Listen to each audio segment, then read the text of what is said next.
Now at noon today is day 8 of the Christopher Preciado capital murder trial, and it is decision day as the case is moving into the hands of the jury.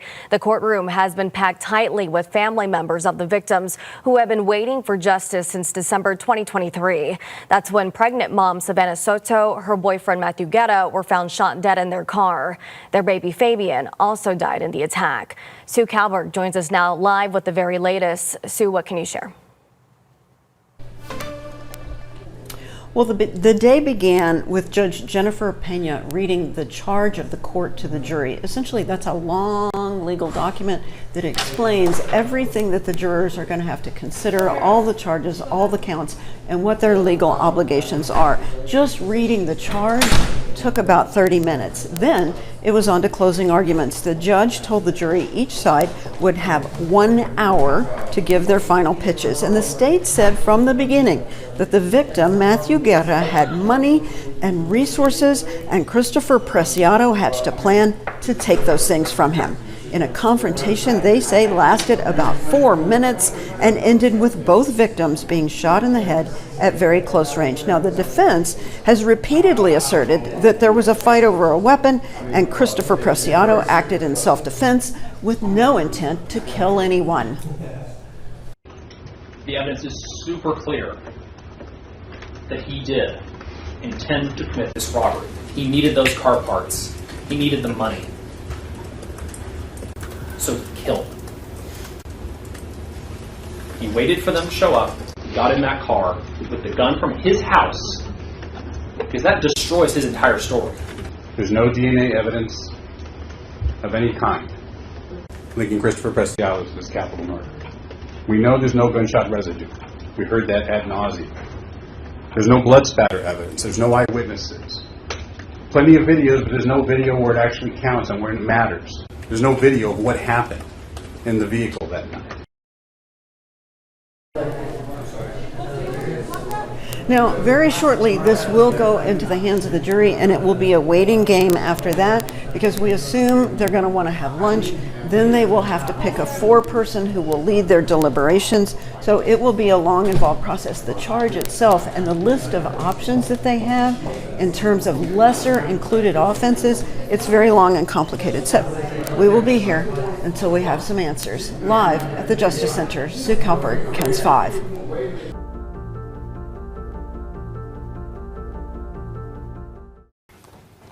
Thank you. You may be seated. Ms. Kinsey, you ready? Yes. I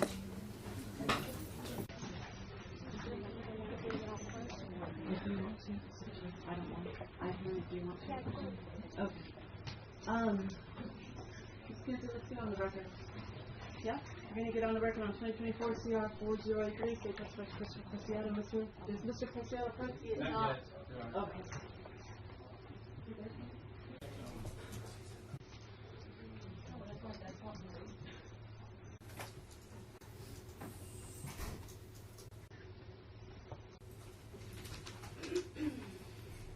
Mr. Preciado is present with counsel states present. I understand there is a verdict. Folks in the gallery, we have a verdict. Please abide by the deputy's rules. Any outbursts, you're going to be asked to leave. So please, no outbursts. Is there anything we need to address before the jury find out? No, Your Honor. Not from the state. Okay. All right, we'll find up the jury.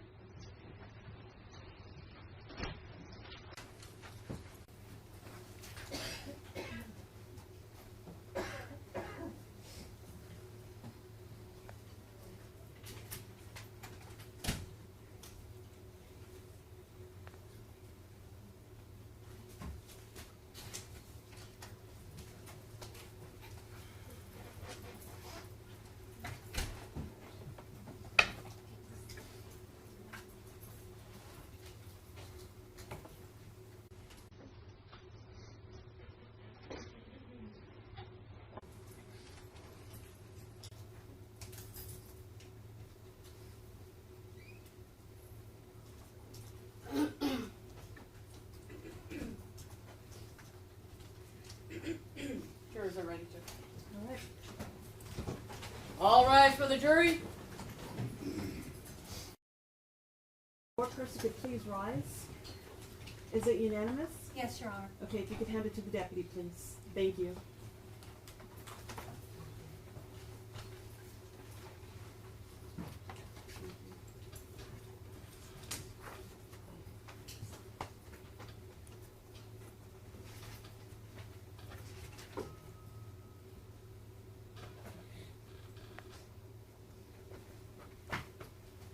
If Mr. Preciado could please rise.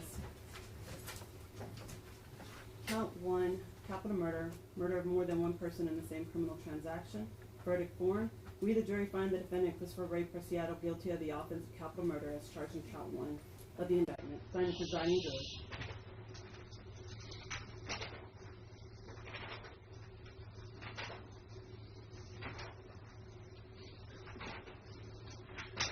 Count 2, capital murder, murder of individual under the age of 10. We, the jury, find the defendant Christopher Ray Preciado guilty of the offense of capital murder as charged in count 2 of the indictment. Signed, the presiding juror. Count 3, capital murder, intentional murder during robbery. We, the jury, find the defendant Christopher Ray Preciado guilty of the offense of capital murder as charged in count 3 of the indictment. Signed, the presiding juror. Is there anything we need to address from the attorneys at this time? Not my saying the jury. All right. Okay, ladies and gentlemen of the jury, I'm going to poll you, which means I'm going to ask you if this is your true verdict. Are my alternates out here? Okay, I'm going to skip you, and I'm going to start from the back row, and I'm going to count down 1, and I'm going to go this way, and then I'm going to come to the front row and continue my count, and I'm just going to ask you, is this your true verdict rendered? And you can say true or not true. Okay, so in the back, sir, is this your true verdict rendered? Juror 1. True. 2. True. 3. True. 4. True. 5. True. 6. True, man. 7. Juror 7. Oh, true. Yes. 8. True. 9. True. 10. True. 11. True. 12. True. Thank you. Anything further from either side? No, Your Honor. Well then, in accordance with the jury verdict, if Mr. Preciado please rise, is there any legal reasoning why I cannot assess punishment at this time? No, Your Honor. In accordance with the jury verdict and under Penal Code 1231, I assess life without the possibility of parole. You do have the right to appeal. Let's get set up for victim impact, please.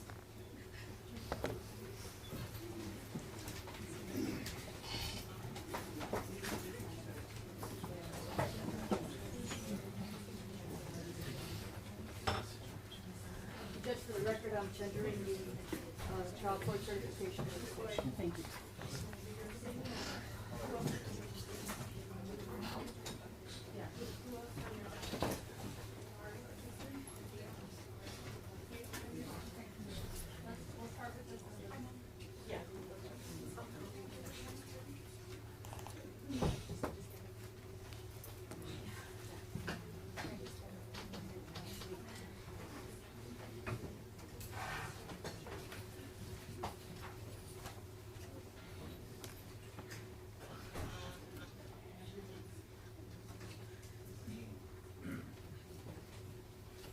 So you know, like, how great impacted our family was by this. And you, your mom, and your dad. Two special places for y'all. I know y'all visit both of them, okay? That's all I have to say to them. That's all I have to say. What you took from us will never get back. You took something precious from us. You took my granddaughter, my great-grandson.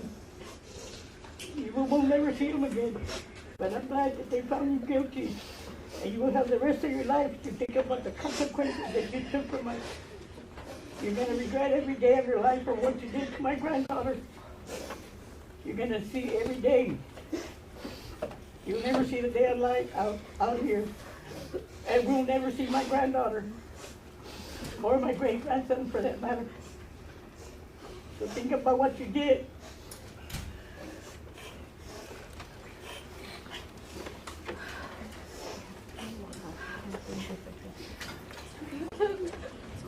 You took my cousin from all of us, each and every one of us here.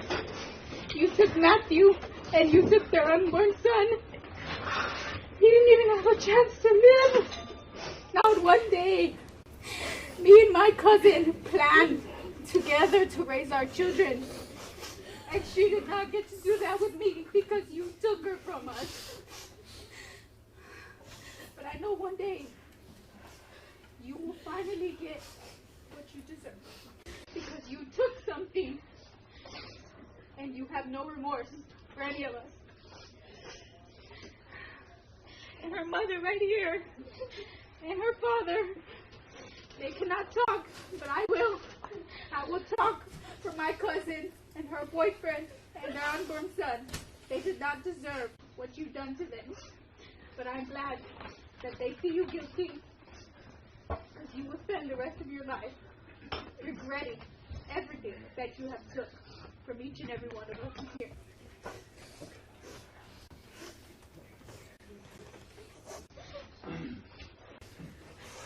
Matthew is my brother. He's my best friend. And I just want to say you are a very stupid person, and I can't believe you and your clown attorney wasted everybody's time. That pathetic excuse of self-defense. I hope wherever you go, they know who you are and what you did, and they treat you accordingly.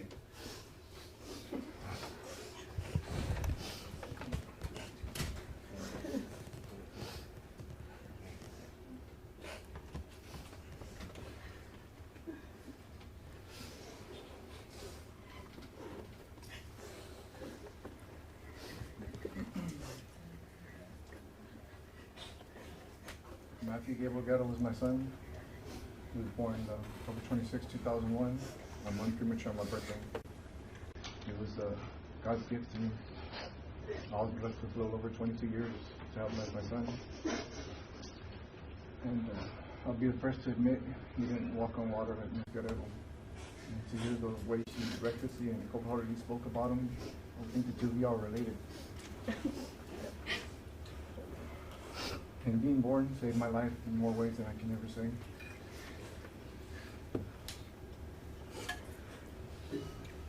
He made me a better person, and in the 2 years and 3 months that he's been gone, at times I didn't think my family would survive this tragedy. Even though I know he's not physically here anymore, I know he's still here with me. And he's the only reason that I made it through this trial without putting my hands on you and getting my own justice.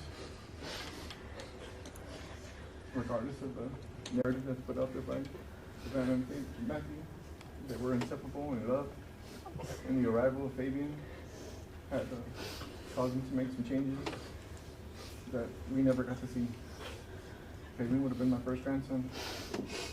And in my very first interview, I said the Bible speaks that vengeance is his, and your next stop is a penitentiary. And I believe with all my heart that'll be your hell here on earth before you go to hell, where you spend all eternity.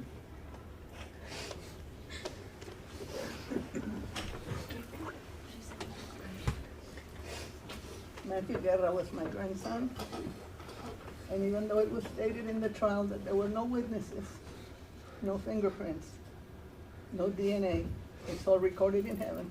And the great judge, no respect to the judge here, but the greatest judge in heaven has it all recorded.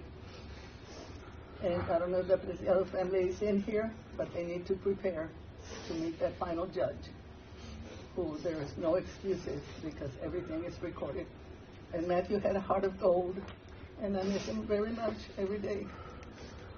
But I know I'll see him someday. Thank you.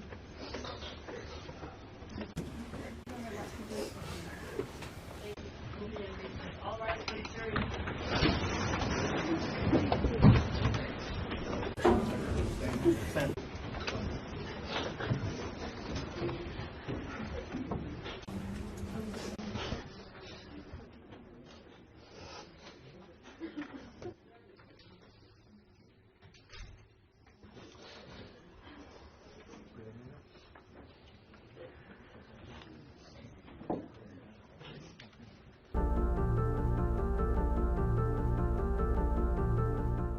We have big developments today on the Christopher Preciado trial. Guilty on all counts. After just 2 hours of deliberating earlier today, the jury in the Preciado capital murder case delivered the verdict family members have been praying for more than 2 years. Guilty on 3 counts of capital murder and a punishment of life in prison without the possibility of parole. Sue Kalberg has been following it since the very beginning, and she's joining us live now at the Justice Center with reaction now. Sue. You know, the lead prosecutor was very quick to point out that this good outcome was all due to strong teamwork, and she also praised the families of the victims for staying the course during the proceeding and remaining calm. Again, relieved. We all worked really hard to make sure that the case was presented as clearly and effectively as it could have been, and I think the jury coming back as quickly as they did means that we did that. He made me a better person, and in the 2 years and 3 months that he's been gone, at times I didn't think my family would survive this tragedy. Even though I know he's not physically here anymore, I know he's still here with me, and he's the only reason that I made it through this trial without putting my hands on you.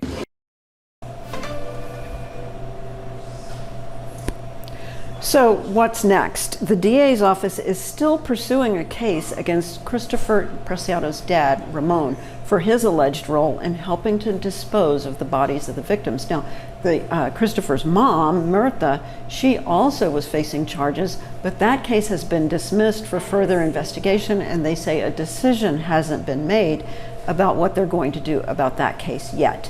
At the Justice Center, Sue Calbert, KENS 5.